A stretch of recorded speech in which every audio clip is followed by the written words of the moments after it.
Mais um Fale Mais Sobre Isso, mais um programa para discutirmos saúde e saúde mental. Eu sou Leonardo Abraão, psicólogo e palestrante.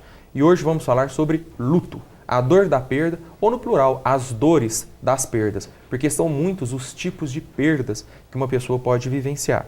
Quem está aqui conosco hoje para falar sobre esse assunto é o Elias Leite. Ele é psicólogo clínico, hipnoterapeuta e também especialista em regressão. Elias, obrigado por ter vindo nos ajudar, né? E ajudar os telespectadores a entender o que é luto e como lidar com isso. Bom, Leonardo, eu inicialmente agradeço a você a oportunidade, né? A oportunidade que o seu programa, através de você, está nos dando, para a gente poder conversar um pouco sobre esse tema, que é um tema realmente importante, interessante, né? E que no dia a dia a gente percebe as pessoas sofrendo e sofrendo muito por conta dessas perdas.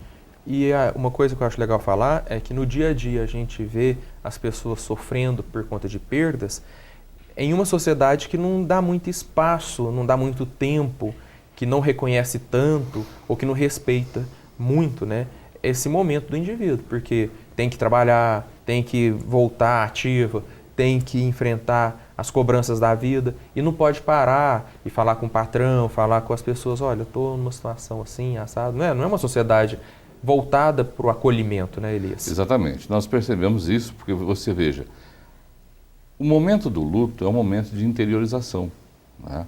É um momento em que você se volta para você, para rever as suas coisas, rever os seus conceitos, reanalisar tudo aquilo pelo qual você passou, o que aconteceu que gerou aquela situação que agora me provoca o luto, o que eu vou ganhar com isso, qual é o aprendizado que eu vou tirar dessa história, o que eu estou passando e mais.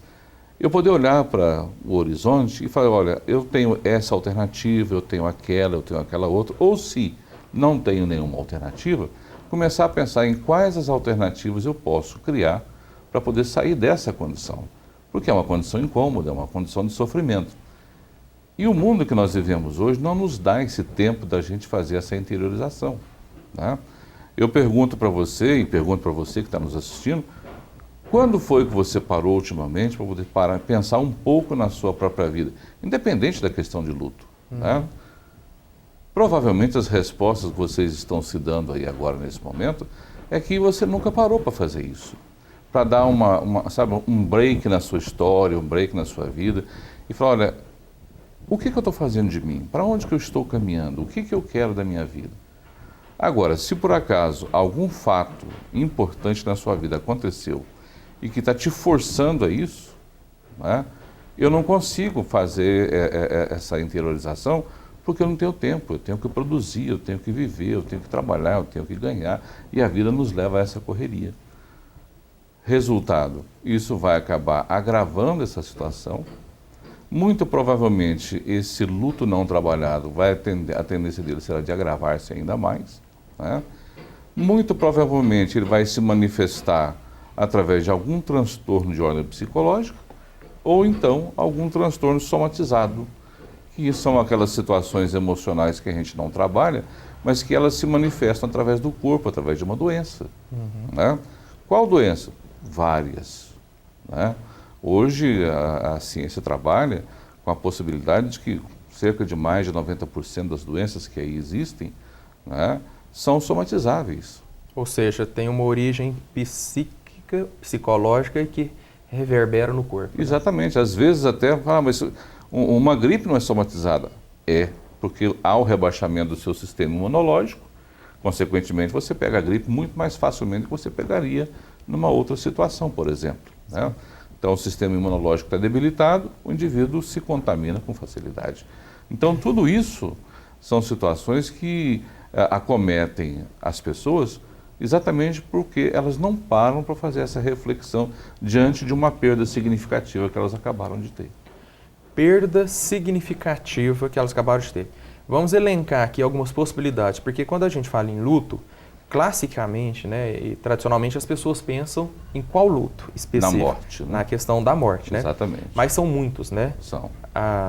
São muitas as possibilidades de luto. Vamos elencar. Eu posso perder o emprego, eu posso perder um namorado ou uma namorada, eu posso perder um filho, eu posso perder a esperança de viver, eu posso perder aquela oportunidade de trabalho que eu estava esperando, eu posso perder N coisas. Uma oportunidade, né, de viagem. De viagem, eu posso perder, estava com aquela expectativa de ganhar na loteria, não ganhei, é um luto, né, bobo, mas é aquela expectativa de conseguir um curso, uma pós-graduação, uma oportunidade de trabalho, e assim, N coisas que a pessoa tem, ou que tem uma expectativa, e que de repente aquilo esvai, né? Aquilo desaparece. Naquele momento, cria uma situação interna em que eu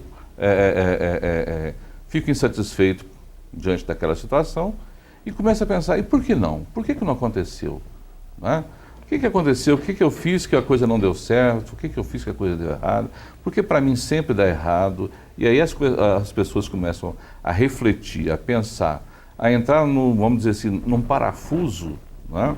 Que elas não conseguem sair, elas vão afundando dentro de si próprias.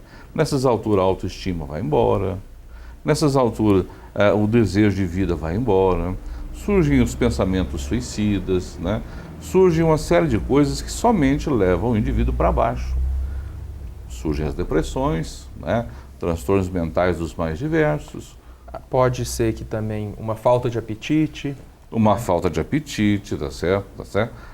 Uma série de outras coisas que vão aprofundando no indivíduo aquele desejo de não continuar lutando.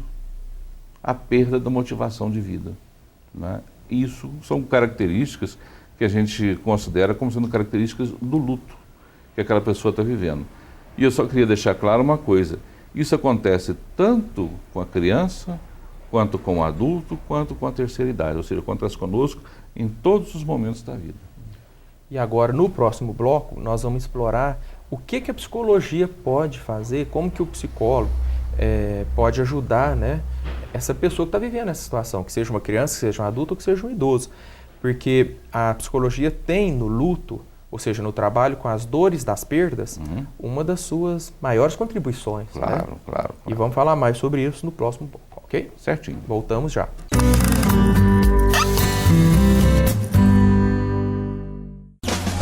Amamos a leitura. Canal da Gente. Um amor de canal.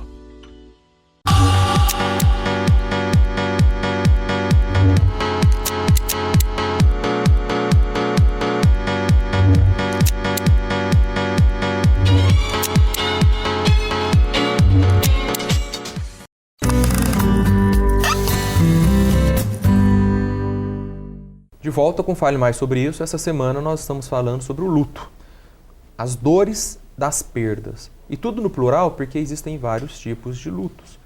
A perda de um brinquedo, a perda de uma pessoa, a perda de um namoro, a perda de um emprego. Não é isso, Elias? Exatamente. Vejamos lá. Existem diversos tipos de luto, existe luto por diversas situações, né? Vamos falar do mais drástico dele, que é a questão da morte, né? O que nós estamos perdendo? Nós estamos perdendo um afeto. Um pai, um filho, um irmão, uma namorada, uma esposa, alguém que nos é caro, um grande amigo, né? Então nós estamos tendo uma queda, um baque profundo na questão do nosso afeto. Isso nos interfere no nosso dia a dia? Claro que interfere, né? Primeiro que, como nós já dissemos no bloco anterior, a nossa sociedade ela não tem essa visão voltada para a questão da morte. Morte é um grande tabu, né? Quando se fala em morte, tudo para. Então, nós não paramos para pensar que um dia, né, eu vou desaparecer, eu vou morrer. Você vai morrer, todo mundo vai morrer. Mas nós não paramos para pensar sobre isso. Nós só pensamos nessa questão quando ela chega. E como eu não parei para pensar ao longo dos últimos anos na questão da morte, quando ela chega, ela me pega de surpresa. Aí eu começo a questionar os meus valores, os meus pensamentos, eu começo a questionar a minha vida, por que fulano se foi, pinta um processo, um sentimento de culpa, por que eu não fiz isso, por que eu não fiz aquilo, etc., por que eu não aproveitei essa oportunidade, e todas essas coisas vão te colocando um pouquinho para baixo, né? O indivíduo começa a sofrer em função disso, em função de pensar que, nossa, eu poderia ter aproveitado melhor a vida que eu tive com fulano, com fulana, eu podia ter aproveitado melhor a convivência com meu pai, com a minha mãe, com meu filho, né? Por que eu não fiz isso, por que eu não fiz aquilo? E aí, esse tipo de coisa tende a levar o indivíduo numa espiral descendente, né? Que vai chegar lá naquilo que nós chamamos de o fundo do poço. É por isso que é muito comum nós psicólogos vermos, Elias, as pessoas, o luto é sempre um sofrimento, né? Mas as pessoas que tinham um relacionamento complicado, conturbado com o ente, mesmo que querido, mas tinham um relacionamento complicado, conturbado, e muitas coisas ficaram sem serem resolvidas, muitos nós ainda, né, sem serem desatados, é um luto, mas que tem uma qualidade de dor ainda pior, mais grave, né? Sim, principalmente considerando o seguinte, aquelas pequenas desavenças que nós tínhamos com essa pessoa, com quem a gente não tinha um relacionamento muito legal, mas que era uma pessoa querida, nós deixamos para um dia eu resolver essa questão, um dia eu vou perdoar isso, um dia eu vou passar por cima. Só que um dia não é necessariamente amanhã, né? Esse um dia é um dia lá na frente, um dia que eu não sei quando. Só que antes desse um dia chegar, a morte chega. Né? Aí isso só faz agravar aquilo que eu falei agora há pouco, o sentimento de culpa. Por que que eu não fiz isso? Por que que eu esperei essa situação? Eu podia ter feito antes, eu podia ter feito assim, eu podia ter feito assado e assim por diante.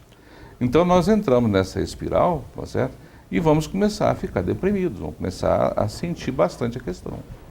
Agora, uma coisa que dá para a gente perceber sobre o luto é que perder algo, realmente tirar esse algo do nosso relacionamento, do nosso convívio, do campo das nossas possibilidades, vai provocar sobre nós um sentimento negativo de ou frustração, ou dor, ou saudade, ou impotência.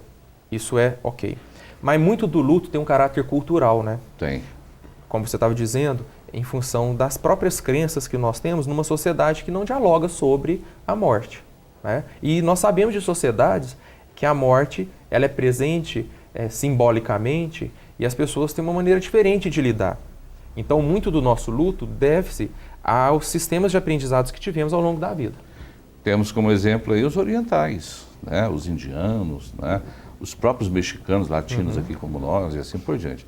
Mas veja, como nós não lidamos bem com a questão da temporalidade, né?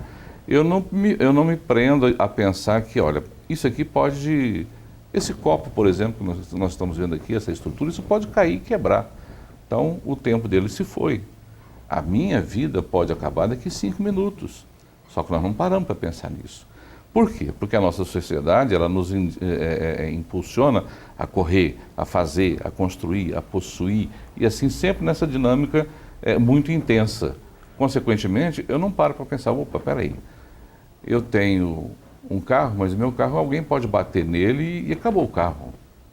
Eu não penso nisso. Eu penso que aquele carro vai durar a vida inteira. Eu tenho um computador, eu não penso que esse computador pode entrar um vírus e acabar com tudo que está lá dentro.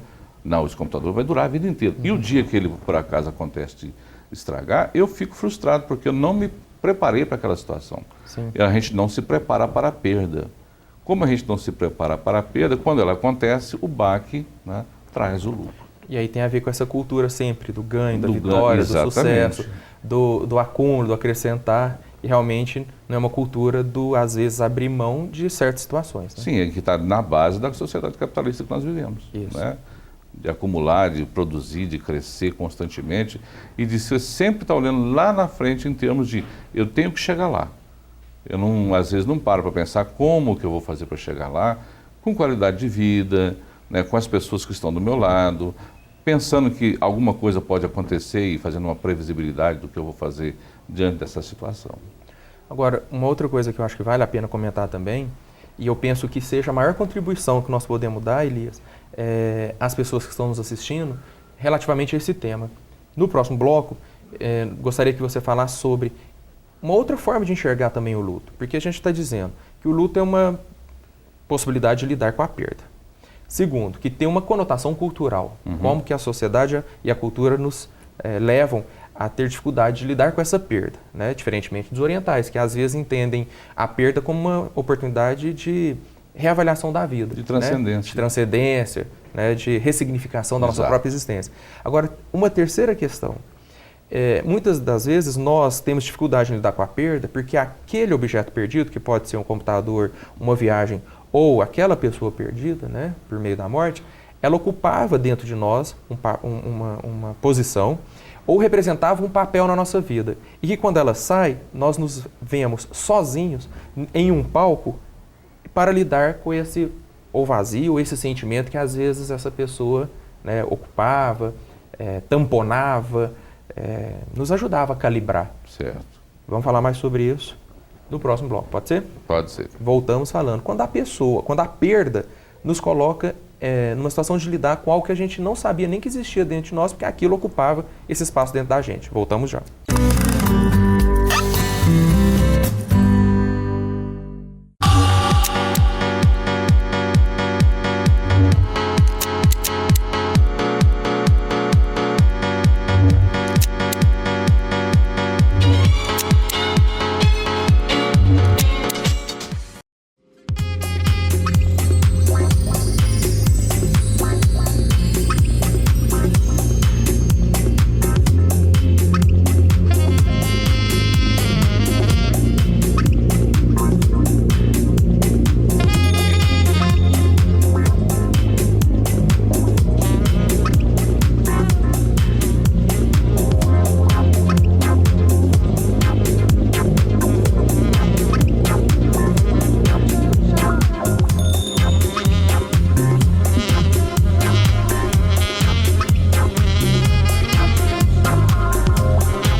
Forman, há 18 anos atendendo gerações. Já imaginou como seria um supermercado online?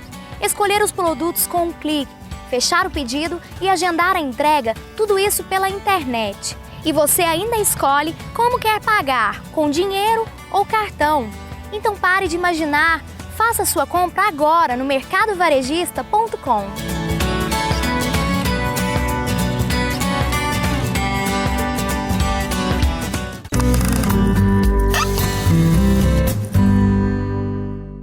Voltamos ao falar mais sobre isso dessa semana com Elias Leite, psicólogo clínico, falando sobre luto.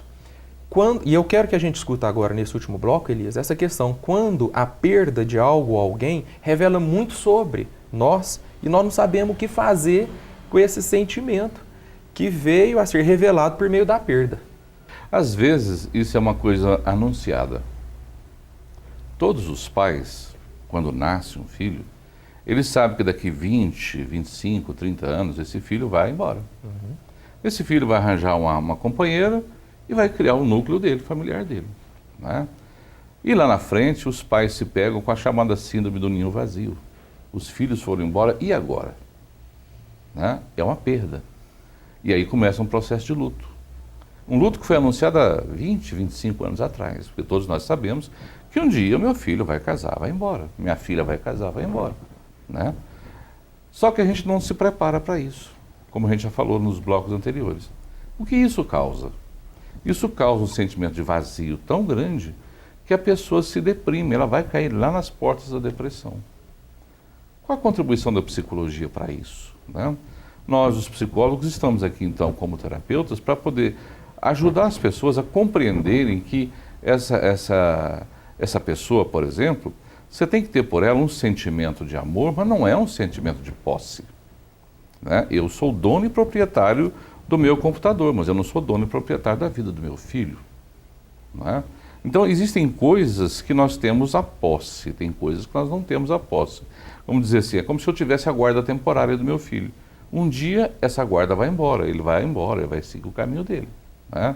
Então, só que a gente, como nós não nos preparamos para esse momento, quando chega lá na frente, o casal de pais ficam sozinhos.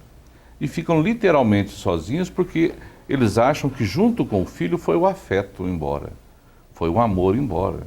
Meu filho não me liga mais, meu filho não vem me ver, meu filho isso, meu filho aquilo. Só que o filho está cuidando da vida dele lá e antenado, pensando, lembrando, amando os pais do mesmo jeito. Uhum. Né?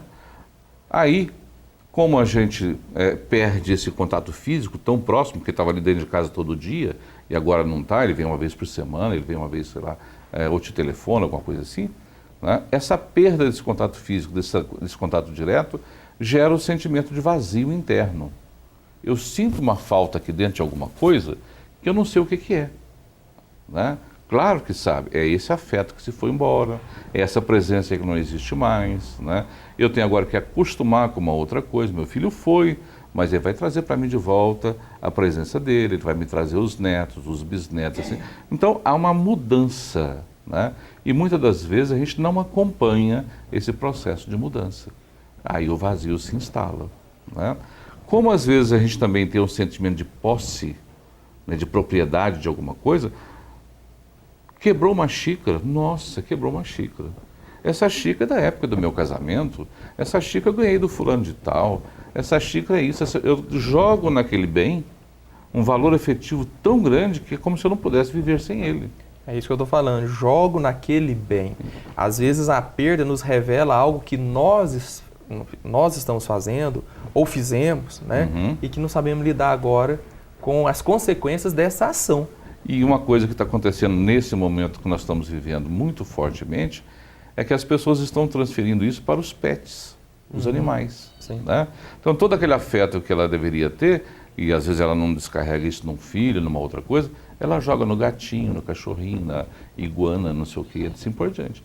Quando aquele animalzinho morre, ele entra em parafuso. Já tive a oportunidade de atender pessoas que me procuraram em profunda depressão, em profundo desespero, porque o cachorrinho morreu com 12 anos de vida, 13, 14, assim por diante. Então, a perda, eu quase que poderia dizer que para aquela pessoa, aquela perda foi muito mais significativa do que a perda de um filho. Entendeu? Então, quando a gente joga esse apego em cima de uma situação, de um bem ou de uma pessoa, a frustração de não tê-lo mais é uma coisa violenta. E é nesse sentido que eu acredito que os psicólogos podem ajudar as pessoas a entenderem que muitas das vezes a dor não dialoga tanto com a perda em si, mas com o que eu vou fazer com o sentimento que ficou dentro de mim e às vezes anterior mesmo à própria perda. Porque Exatamente. Se eu joguei esse afeto em cima daquilo, por que eu joguei tanto de mim em cima daquilo? Né? E aí a perda faz com que a pessoa encare pela primeira vez frente a frente, talvez a ela mesma, a si mesmo. E aí a dor porque não sabe o que fazer. E às vezes eu estou jogando as minhas carências em cima daquilo. Sim. Né? Então, nesse sentido, Elise, para aquelas pessoas que acreditam que a vida tem uma inteligência dada por quem nos criou, né? Em termos de seres humanos, de espécie, de humanidade, de planeta, de cosmos, universo, por mais dolorosa que seja, a dor é didática. Existe algo de pedagógico no processo do luto? Tem. Toda dor ensina alguma coisa, certo? A dor, na realidade, é uma manifestação de algo mais intenso que você precisa ver. E ela estará ali presente com você até o momento que você resolve enxergá-la. Ela pode se transformar, ela pode se agravar, ela pode se intensificar, mas ela está ali para ensinar alguma coisa. A dor é uma grande professora, certo? Ela nos ensina a prestar atenção em certas coisas. Né? Quando eu falo da questão da somatização, essa dor vai se manifestar aonde o meu organismo está mais frágil.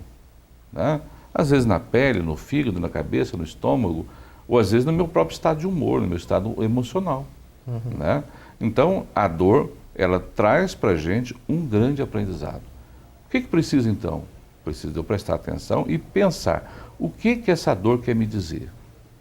O que eu posso aprender com essa dor? Qual é o significado dessa dor? Então, se eu começar pensando, qual é a cor dessa dor? Ah, essa dor é cor tal. Mas essa cor pode significar isso, pode significar aquilo. Qual é o tamanho dessa dor? É uma dor fina? É uma dor grossa? É uma dor que me cutuca? Ou é uma dor que me, que me castiga constantemente, de uma forma intensa ou de uma forma suave? Aquela dorzinha de cabeça que fica o dia inteiro doendo, que só te incomoda, é diferente daquela enxaqueca que pega para valer. Né? Então, isso tem um significado. Vamos buscar um significado simbólico dessa dor para a gente poder começar a entender o que essa dor quer me dizer e o que essa dor quer me ensinar. Entender esse significado simbólico, às vezes nomear a dor. Lógico. Né? E entender o papel que ela está cumprindo dentro de si e como é que nós podemos lidar com ela e colocá-la aqui, colocá-la ali até um momento até de passar por ela e dar tchau para ela. O ideal, inclusive, seria que você conseguisse pegar essa dor, colocar aqui e olhar para ela, quase que dialogar com ela aqui, né, num diálogo simbólico. O que você quer me dizer? O que você acha que eu tenho que fazer? O que eu tenho que mudar? Como é que eu tenho que redirecionar os meus passos, a minha vida, para eu poder ficar livre de você? Seria mais ou menos esse diálogo aí fantasioso e simbólico que vai nos ajudar a entender. E com a ajuda do psicólogo. O psicólogo está aí para fazer esse trabalho. A terapia em si consiste em você ajudar o paciente a chegar nesse nível de raciocínio, a chegar nesse nível de abstração, de reflexão, para ele poder compreender isso. No momento em que ele compreende, o que acontece? A dor tende a desaparecer, o problema está resolvido, ele faz as mudanças internas, usando os próprios recursos que ele tem a nível do inconsciente, e a coisa vai estancar. Elias, eu agradeço a sua participação. Eu penso que esse programa, com certeza, ajudou muitas pessoas a vivenciarem o luto, que é importante a gente respeitar, não é correr da dor, não é evitar o luto, porque isso apenas aumenta a bola de neve. É vivenciar o luto, é se respeitar, né? E as pessoas ao nosso redor também respeitar a pessoa que está passando por esse processo, porque ao vivenciar é como mastigar, né? Vai digerir e uma hora vai resolver. Vai resolver, entendeu? Então, muito obrigado pela sua participação. Sinta-se sempre convidado a vir falar sobre esses assuntos importantes. Sempre que você precisar, sempre que você quiser, estou à disposição. Obrigado, Elias. Né, para falar com você, para falar com seus telespectadores e poder passar um pouco dessas informações para as pessoas, que a gente sabe que isso ajuda muito, né? As pessoas vão escutar isso, vão refletir, vão pensar, vão analisar e vão resolver os seus próprios problemas. É isso mesmo. Muito obrigado a você pela oportunidade. Obrigado também, Elias. Também agradeço a sua audiência. Quer assistir mais? Quer ver de novo o programa? Quer assistir com alguém? canaldagente.com.br. Você pode assistir online e compartilhar. Muito obrigado e até semana que vem em mais um Fale Mais sobre isso.